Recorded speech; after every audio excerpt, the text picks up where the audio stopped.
పిల్లలకు కోచింగ్ సెంటర్లలో ఫీజులు కట్టనికే మెడ మీద ఉన్న తాళి అమ్మిన తల్లిదండ్రులు నాకు చాలా మంది తెలుసు.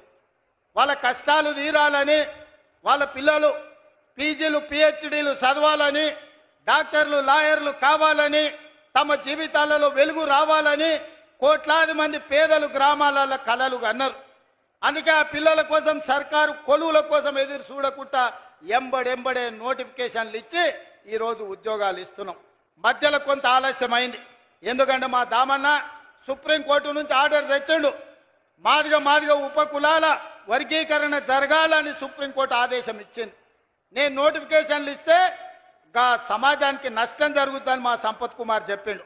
అయితే ఇది అమలు చేసి నోటిఫికేషన్ ఇస్తా, 6 నెలలు ఆలస్యమైంది, మా మాదిగ సోదరులకు న్యాయం చేస్తా అని చెప్పి చట్టం చేసి ఇవాళ 1000 కొలువులు మళ్ళా నోటిఫికేషన్లు ఇవ్వడానికి ముందుకు వచ్చినాం. 2.5 సంవత్సరాలు తీరే లోపల 1,00,000 కొలువులు ఇచ్చే బాధ్యత మా ప్రజాపాలనది, మా వేదిక మీద ఉన్న ఎమ్మెల్యేలది, మంత్రులదని నేను ఇవాళ చెప్పదలుచుకున్నా.